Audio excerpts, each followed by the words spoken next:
দেখুন, যে ভয়ঙ্কর ঘটনা ঘটেছে এক বাক্যে সবাই নিন্দা করছে। এটা নিয়ে কোনো কোনো পার্টি বা যারা পার্টি করেন না, কোনো মতভেদের কোনো প্রশ্নই নেই। যারা আমরা গর্বিত ভারতবাসী তারা আমরা সবাই নিন্দা করছি এই জিনিস যাতে না হয়।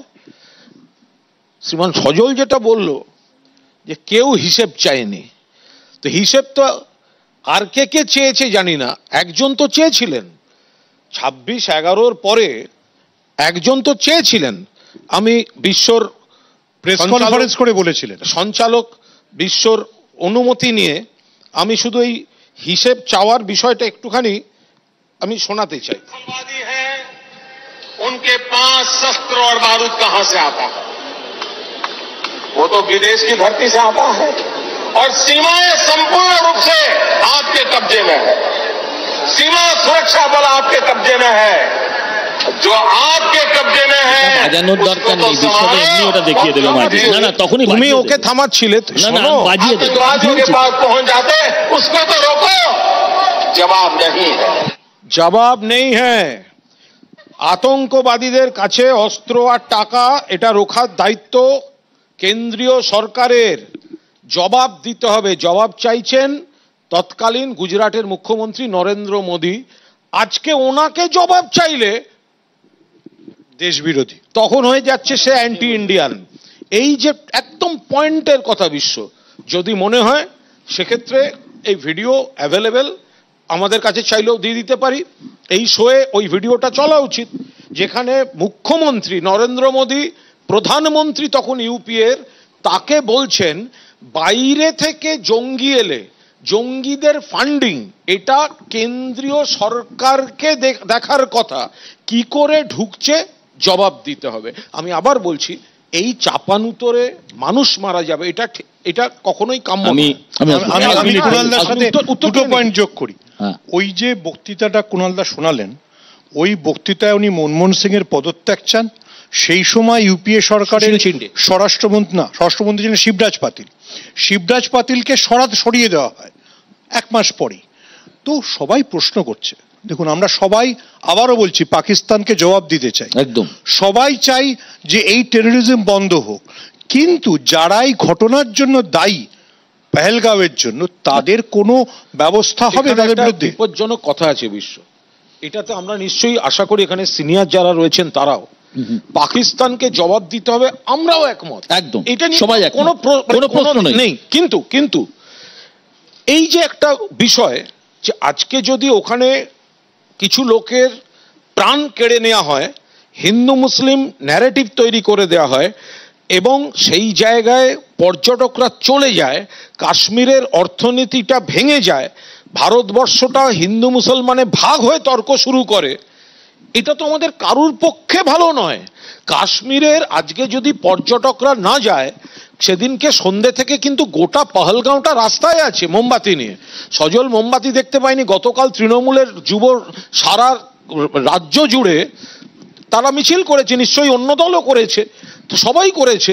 ফলে এটা শুধুমাত্র গুলি চলেছে মানে সেটা বিজেপির ইস্যু, এটা ভাবার কোনো ঘটনা মানে কারণ নেই সজল সেই জায়গাটা। না না, আমি সেই কারণে আমি ছোট্ট করে আমি এক লাইন বলে না না কুণালদা, এই যে আপনি মোদিজির ভাষণটা শোনালেন, এই ভাষণটা কতদিন পরে, আমি আর সময় আপনাকে সেটা তো বলতে হবে।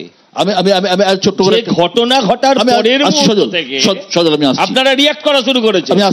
আমি আসছি। কুণালদা যে একটা ভ্যালিড প্রশ্ন বললো সেটা অত্যন্ত ইম্পর্টেন্ট। অমলেন্দু বাবুর কাছে আসবো, তার আগে ছোট্ট করে বলে নেবো 2020 সালে 2019-এ সম্ভবত 370 বিলোপ করা হয়েছে। 2020 সালে কাশ্মীরে পর্যটকের সংখ্যা ছিল বাইরে থেকে আসা 34 লক্ষ। 2024 সালে সেটা বেড়ে হয়েছিল 2,36 লক্ষ। আর 2025 সালে শ্রীনগরের টিউলিপ গার্ডেনে, শুধু টিউলিপ গার্ডেনে 26 দিনে 8 লক্ষ লোক টিউলিপ গার্ডেন দেখেছে।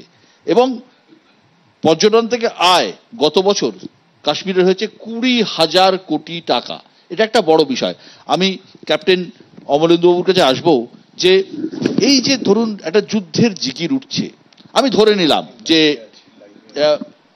ভারতের আগে 2টো অ্যাটাক করেছে, আমরা বালাকোট অ্যাটাকের কথা শুনেছি, আমরা দেখেছি যে পাকিস্তান সীমার মধ্যে ঢুকে ভারতীয় এয়ারফোর্স স্ট্রাইক করে ফিরে এসেছে, দুবার এটা হয়ে গেছে, এটা পরীক্ষিত। তো ইতিমধ্যেই সীমান্তে পাকিস্তানি ফাইটার জেট উঠছে, একই সঙ্গে ভারতের ফাইটারও উঠছে। তো তৃতীয়বার সেম জিনিসটা অ্যাপ্লাই করা যায় নাকি অন্য কিছু ভাবতে হবে? কোথাও তো একটা গোটা দেশবাসীর মধ্যে একটা তো কাজ করছে। প্রথমে আমাদের জানতে হবে যে এই ঘটনাটা ঘটলো কেন, পাকিস্তান কেন এটাকে ঘটালো।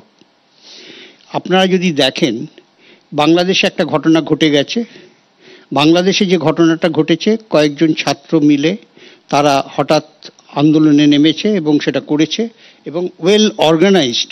প্রথমে তারা আওয়ামী লীগের ছাত্র ইউনিটের ছত্রছায়া ছিল বা ক্যামোফ্লাইজ করেছিল, পরে তারা প্রকাশ করে তারা পুরো ছাত্র দিয়ে দিয়েছে। এবং এর পেছনে যে ফোর্সটা কাজ করেছে ডক্টর মোহাম্মদ ইউনূস, উনি এসে যে পিকচারে এলেন, এসে বাংলাদেশটাকে তৈরি করলেন এবং সঙ্গে সঙ্গে পাকিস্তানের সঙ্গে এদের একটা হপনবিং শুরু হয়ে গেল যে পাকিস্তান হারানো ভাই ফিরে পেলো ইত্যাদি ইত্যাদি একটা করলো। করেই সঙ্গে সঙ্গে ওরা চেষ্টা করলো কি ভারতবর্ষকে কোণঠাসা করবার জন্য এবং চায়নার কাছে গিয়ে মোংলা বন্দরটাকে করবার জন্য চেষ্টা করলো, নীলমণিরহাট এয়ারপোর্ট করবে।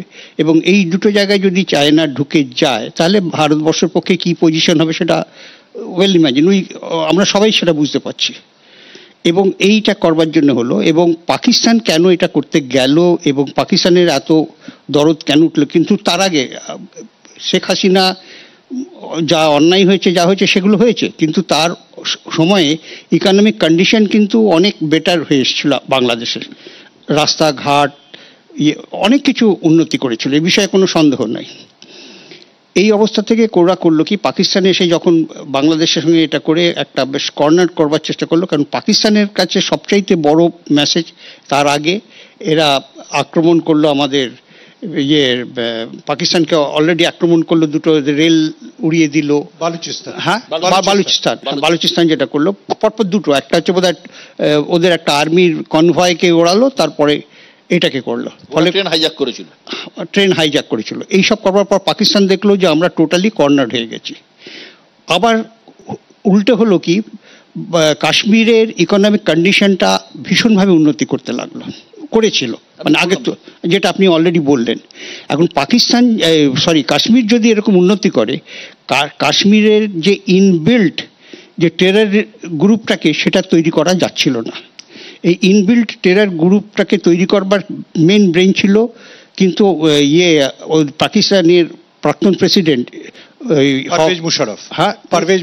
না তার আগে জিয়াউল হক অপারেশন টোপাজ, রাইট, ওই জিয়াউল হক কিন্তু তৈরি করেছিলেন। এই যে আগে হতো কি পাকিস্তানের টেররিস্টরা পাকিস্তানের ট্রেনিং নিয়ে পাকিস্তানিরা এসে আক্রমণ করে চলে যেত, এখন এখানে তৈরি করে মানে ফান্ডিং করে, যেহেতু ওদের টাকার দরকার ছিল ইয়াং জেনারেশন করে, তখন সেটা তৈরি করে, যার জন্যে ওরা হঠাৎ খুব টেররিস্ট গ্রুপটা উঠে এসেছিল।